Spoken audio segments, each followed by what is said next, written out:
بسم اللہ الرحمن الرحیم. السلام علیکم ناظرین. پروگرام کلینک آن لائن رمضان کے خصوصی ٹرانسمیشن کے ساتھ آپ کے سامنے ڈاکٹر شہزاد حاضر خدمت ہے. ناظرین، بہت خوش نصیب ہیں ہم لوگ جن تمام لوگوں کو یہ رمضان میسر ہوا. کتنے لوگ تھے جو کہ پچھلے سال رمضان میں تھے لیکن اس سال شاید اس دنیا میں نہیں رہے، اور دعا ہی کرتا ہوں کہ اللہ تعالیٰ ہم تمام لوگوں کی جتنے بھی مسلمان ہیں اور روزے رکھ رہے ہیں، عبادتیں کر رہے ہیں، اللہ تعالیٰ ان تمام لوگوں کی عبادتوں کو اپنے بارگاہ الہی میں قبول و مقبول فرمائے، اور ہم سب کو موقع دے کہ اس رمضان سے ہم اتنا بہتر طریقے سے استفادہ حاصل کر سکتے ہیں، استفادہ حاصل کر لیں، فائدے اٹھا لیں. اللہ تعالیٰ کے کسی بھی کام میں کوئی، میں کہتا ہوں کہ حکمت سے خالی کوئی کام نہیں ہے. اگر آپ بات کرتے ہیں نماز کی، تو نماز کے نہ صرف اتنے روحانی فوائد ہیں بلکہ جسمانی فوائد بھی ہیں. اور یہ جو مہینہ ہے رمضان کا، یہ تو ہے ہی آپ کو پتہ ہے کہ برکتوں کا، رحمتوں کا مہینہ ہے، اور جتنی نعمتیں اللہ تعالیٰ سے سمیٹ سکتے ہیں سمیٹ لیجئے. اب سوال ہی پیدا ہوتا ہے کہ رمضان کے جو روزے ہیں اس کے فائدے کیا ہیں؟ کیا اللہ تعالیٰ کو کیا فائدہ ہوگا کہ ایک انسان صبح سے لے کے رات تک جو ہے یا شام تک جو ہے بھوکا پیاسا ہے؟ لیکن اس کے اتنے زیادہ فوائد ہیں کہ شاید ہم یہ 30 دن کیا، ہم 300 دن بھی اس کے فائدے بتاتے رہیں تو وہ کم پڑیں گے. اور اس حوالے سے آج ہم بات کر رہے ہیں کہ انسان ذہنی طور پہ، کیونکہ آپ کو پتہ ہے کہ ذہنی طور پہ ہم اس وقت پریشان بھی ہیں، ہمیں میڈیکل پرابلمز بھی ہیں، سائیکولوجیکل پرابلمز بھی ہیں، انزائٹی ہے، فوبیاز ہیں، ڈپریشنز ہیں. اس کے علاوہ جو ہے پیس آف مائنڈ بہت شیٹرڈ ہے لوگوں کا. رمضان میں اور خصوصاً روزوں سے اس کو کیسے بہتر کیا جا سکتا ہے، یہ ہے آج ہمارا پروگرام. اور ناظرین، اس حوالے سے آج ہمارے ساتھ ہماری اس پروگرام کی بہت ہی خصوصی شخصیت، اکثر و بیشتر آپ نے ان کو دیکھا ہے اس پروگرام میں، اور سب سے بڑی بات یہ ہے کہ خدمت کر رہی ہوں تمام لوگوں کی جو کہ ذہنی طور پر مسائل کا شکار ہیں. اور ایسے تمام لوگ جو کہ ذہنی مسائل کو ڈیل کرتے ہیں ان کو ہم سائیکیٹرسٹ کہتے ہیں. ڈاکٹر صاحبہ جو ہیں کنسلٹنٹ سائیکیٹرسٹ ہیں. اس پروگرام میں کہتا ہوں کہ ان کے نام بس بتانے کی دیر ہے، ویسے ہی آپ سب جانتے ہیں. ڈاکٹر تبسم الوی صاحبہ ہمارے ساتھ موجود ہیں. السلام علیکم. علیکم. کیسی ہیں؟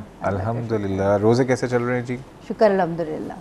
افطاری خود بناتی ہیں یا بازار سے آ جاتی ہیں؟ نہیں، بازار سے کچھ نہیں آتا، خود ہی بناتے. اچھا، عموماً یہ تاثر ہے کہ ڈاکٹرز جو ہیں وہ خود کوکنگ نہیں کرتی ہیں، ان کے گھر میڈس ہوتی ہیں. آپ خود کوک کرتی ہیں یا؟ میں خود بھی کوک کرتی ہوں اور کبھی کبھی کچھ چیزیں شوق ہے بنا بھی ویسے آپ دیتی کو؟ ہوں. بہت ہیں. چلیں جی، آپ کے شوہر اور بچے بڑے خوش نصیب ہیں. یہ بتائیں ڈاکٹر صاحبہ، سب سے پہلے ہم بات کرتے ہیں روزے کی بینیفٹس، فوائد. کیا کیا فائدے ہیں روزے کے؟ دیکھیں، روزہ ایک عبادت ہے اور ایک فرض عبادت ہے، اور بہت دفعہ میں اس کے بارے میں سوچتی ہوں کہ اس کے کیا فوائد ہیں. تو اس کے فوائد کو اگر ہم ڈیفائن کرنا چاہیں تو اس کو ہم مختلف اینگل سے دیکھ سکتے ہیں. ایک تو ایک اسپرچول فائدے ہیں اس کے، پھر سائیکولوجیکل فائدے ہیں، فزیکل فائدے ہیں. فائدے تو بہت ہیں. تو ہم سٹارٹ کرتے ہیں سب سے پہلے کہ اسپرچول فائدے سے، روحانی فائدہ جسے ہم کہتے ہیں. اس میں سب سے پہلی بات جو ہوتی ہے وہ یہ ہے کہ انسان اپنے آپ کو سرنڈر کرتا ہے اللہ تعالیٰ کے حضور، کہ اللہ تعالیٰ کا یہ حکم ہے، اوبیڈینس کرتا ہے، اس کی مطلب فرما برداری کا مظاہرہ کرتا ہے. تو جب یہ چیز ہم کرتے ہیں تو ہم ایک بڑے ریوارڈ کے لیے اپنے آپ کو تیار کر رہے ہوتے ہیں. پھر ہمارے لیے جو دنیاوی چیزیں ہیں وہ کم ہو جاتی ہیں اور بڑے ریوارڈ کا ہم انتظار کرتے ہیں اور اس زندگی کی چیزوں سے اوپر چلے جاتے ہیں. اور آپ دیکھیں پورے سال بہت سارے ایسے لوگ ہیں جو کہ شاید نمازوں میں باقاعدگی نہیں ہوتی ہے، لیکن ایک اچھی بات یہ ہے کہ ایٹ لیسٹ وہ اکثر لوگ کرٹیسائز کر ہوتے ہیں کہ پورے سال تو نماز نہیں پڑھتے، رمضان میں جو ہے یہ ایٹ اس کا پازیٹیو ایفیکٹ بھی دیکھا جا سکتا ہے. انسان اگر رمضان میں بھی اپنے آپ کو کوشش یہ کر رہا ہے کہ وہ باقاعدگی سے روزے رکھے اور نمازیں پڑھیں تو اس میں کوئی برائی نہیں ہے. نہیں، کوئی برائی نہیں ہے. ٹھیک ہے نا. تو یہ ایک اچھی بات ہے کہ ایٹ لیسٹ اس مہینے کی وجہ سے آپ اس لائن میں تو آ رہے ہیں نا جس میں ہم سب کو ویسے ہی ہونا چاہیے. تو پہلی چیز دنیاوی چیزیں سائڈ ہو جاتی ہیں. بالکل. اللہ تعالیٰ کی طرف سے جو ہے ثواب، اللہ تعالیٰ کی رحمتوں اور برکتوں کے حصول فرسٹ پرائیورٹی ہو جاتی ہے.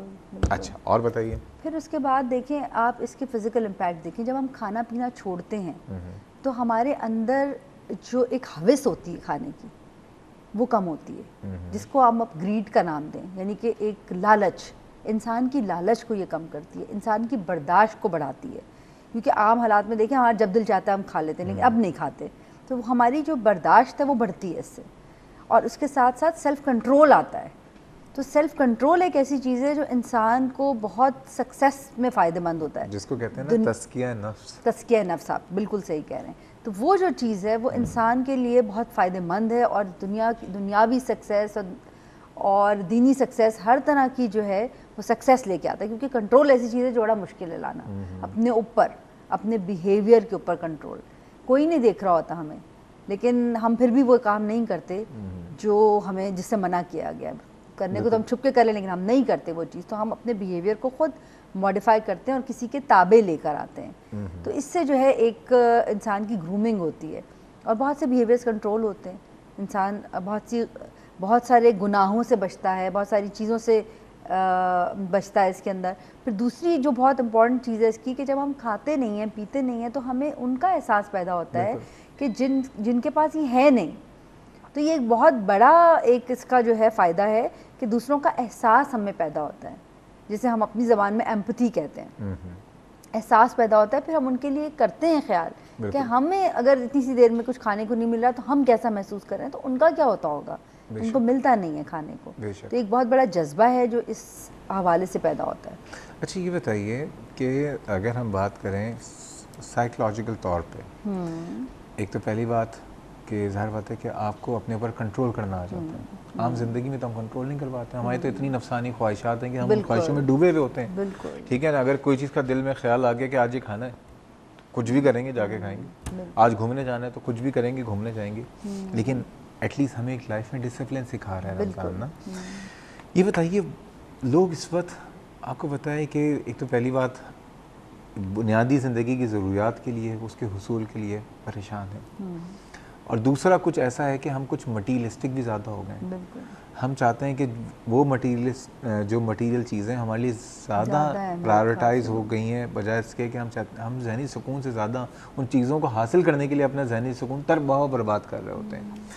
یہ ہوتا ہے رمضان جو ہمارا, جن کا ذہنی سکون خراب ہوا ہے, پریشان ہوئے ہوئے ہیں, ان کے لیے کیسے فائدہ مند ہے؟ دیکھیں یہی میں نے سب سے پہلے جو بات کی تھی کہ اپنے آپ کو جب ہم سرنڈر کرتے ہیں اللہ تعالیٰ کے حضور کہ یہ کام میں اللہ کے لیے کر رہا ہوں, کیونکہ اللہ تعالیٰ کہتا ہے کہ روزہ میرے لیے. ٹھیک ہے, جب ہم یہ سوچ کے اس کام کو کرتے ہیں, سوچ کے کرنا ایک بات ہے کہ ویسے ہی ہم ایک ریچول کے طور پہ کرتے ہیں, تو بہت سارے لوگ آپ کو روزہ رکھتے ہوئے نظر آئیں گے لیکن اس کا فائدہ حاصل کرتے ہوئے نظر نہیں آئیں گے. لیکن اس میں یہ چیز ہے کہ جب آپ سوچ کے ایک چیز کرتے ہیں تو آپ کی دنیا کی چیزوں سے آپ پیچھے ہٹتے ہیں, اور آپ کے اندر وہ اس کی خواہشات کم ہوتی ہیں, اور جب وہ کم ہوتی ہیں تو سکون آٹومیٹکلی آنا شروع ہو جاتا ہے. اب رمضان کے مہینے میں دیکھیں اتنا عبادت کی طرف رجحان ہوتا ہے, نماز کی طرف, قرآن کی طرف رجحان ہوتا ہے, باقی چیزوں کی طرف نہیں ہوتا. عموماً لوگ تو شاپنگ بھی پہلے کر لیتے ہیں کہ رمضان کے مہینے میں ہم عبادت کریں گے. تو ان چیزوں کا ایک اثر ہوتا ہے, اور پھر آہستہ آہستہ آپ اپنے آپ کو ریسٹرکٹ کرتے ہیں. جتنا ہم ریسٹرکٹ کرتے ہیں اپنے آپ کو اتنا ہی سکون حاصل کرتے ہیں, کیونکہ دنیا کی زندگی تو مطلب سکون تو نہیں دیتی نا اس طرح سے. بالکل, سب سے بڑی بات یہ تو ظاہر بات ہے کہ ہمارا عقیدہ ہے کہ یہ ایک آزمائش ہے, ایک عارضی سا ایک ایک اسٹیشن ہے.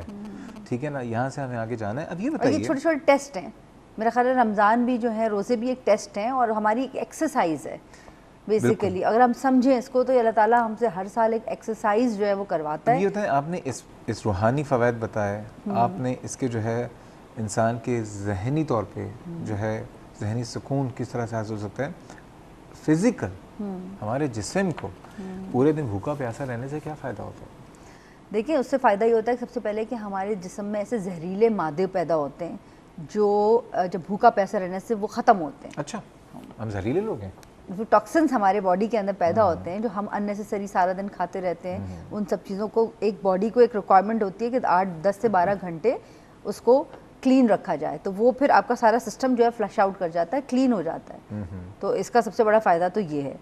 پھر اس کے بعد جسمانی فائدوں میں اگر آپ دیکھیں تو جیسے مریض ہیں, فزیکل ڈیزیزز ہیں, ڈائبٹیز کے مریض ہیں, تو آج ہی بلکہ میں دیکھ رہی تھی کہ ڈائبٹیز میلائٹس ٹائپ 2 کے جو پیشنٹس ہوتے ہیں ان کے لیے فاسٹنگ بہت اچھی ہے, روزہ رکھنا اچھا ہے ان کے لیے. کارڈیو ویسکولر ڈیزیز کے جو پیشنٹ ہیں ان کے لیے روزہ رکھنا بہت اچھا ہے, اور ان کی جو ڈیزیز مطلب یہ ہے شوگر لیول ہے وہ کنٹرول ہوتے ہیں, ٹائپ 2 ڈائبٹیز ہے, اور ان کو کم سے کم جو ہے ضرورت پڑتی ہے میڈیکیشنز کی. تو یہ بھی اس کا ایک فائدہ ہے, جس کی ریزنز کیا ہیں وہ شاید ہمیں نہیں پتہ ابھی, لیکن یہ فائدے دے رہی ہیں چیزیں. کہ یس لوگ روزے بھی رکھتے ہیں, نمازیں بھی پڑھتے ہیں, تزکیہ نفس کے لیے کوشش بھی کرتے ہیں, لیکن اس کے باوجود بھی ہیں سوال یہاں پہ یہ پیدا ہو رہا ہے کیا ہم روزے کا جتنا میکسیمم ایڈوانٹیج ہے یا فائدہ اٹھا سکتے ہیں اٹھا رہے ہیں نہیں اٹھا رہے؟ آپ کے خیال میں ایسا ہوتا ہے؟ دیکھیں اب تو آپ ہر طرح کے لوگ موجود ہیں.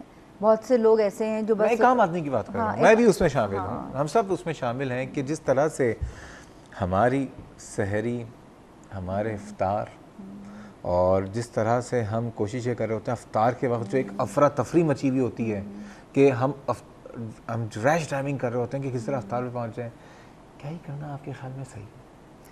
دیکھیں ہم تو بہت کچھ غلط کر رہے ہیں, اور روزے کی بھی جو شکل ہے وہ بالکل بدل چکی ہے, بگڑ چکی ہے. لوگ روزہ رکھتے ہیں, صبح سحری کر کے سارا دن سوتے ہیں اور ساری رات جاگتے ہیں. عبادت کا, نماز کا, خدا تعالیٰ کے نام لینے کا تو کوئی ذکر ہی نہیں ہو رہا ہوتا. اس میں سے بھی ہوتا ہے کہ بس ہم نے روزہ رکھا ہوا ہے اور شام کو اٹھیں گے افطاری کے وقت, ایسے بھی رکھتے ہیں لوگ. یا سحری میں اتنا کھاتے ہیں کہ سارا دن ہمیں بھوک نہ لگے, اور پھر افطاری کے بعد اتنا ہی کھاتے ہیں, اس سے ڈبل کھاتے ہیں جو عام زندگی میں نہ کھاتے ہوں. تو فائدہ تو آٹومیٹیکلی کم ہو جائے گا. اور پھر جب اس کی ٹرو سینس, اس کی ٹرو نیت جو ہے وہ اس کے بارے میں ہم سوچتے نہیں ہیں, تو وہ چیزیں کیسے فائدہ دیں گی؟ نہیں, اس اب سوال یہ پیدا ہوتا ہے کہ اگر ہمیں یہ سب چیزیں نہیں پتہ ہیں تو ہمیں کیا کرنا چاہیے؟ کیا ہم لوگوں کو پکوڑوں سے منع کر رہے ہیں یا جلیبیوں سے منع کر رہے ہیں؟ نہیں, ایسا کچھ نہیں کر رہے. بالکل ہم سب انسان ہیں. ایک بات یاد رکھیے گا کہ ہم ڈاکٹرز بھی آپ ہی کی طرح کے چٹپٹے ہم پاکستانی ہیں, لیکن کس طرح سے رمضان کا آپ جسمانی طور پہ, روحانی طور پہ اور سائیکلوجیکل طور پہ میکسیمم فائدہ اٹھا سکتے ہیں. مزید باتیں کریں گے, اسی والے سے جا رہے ہیں چھوٹے سے بریک ہے, ہمارے ساتھ رہیے گا.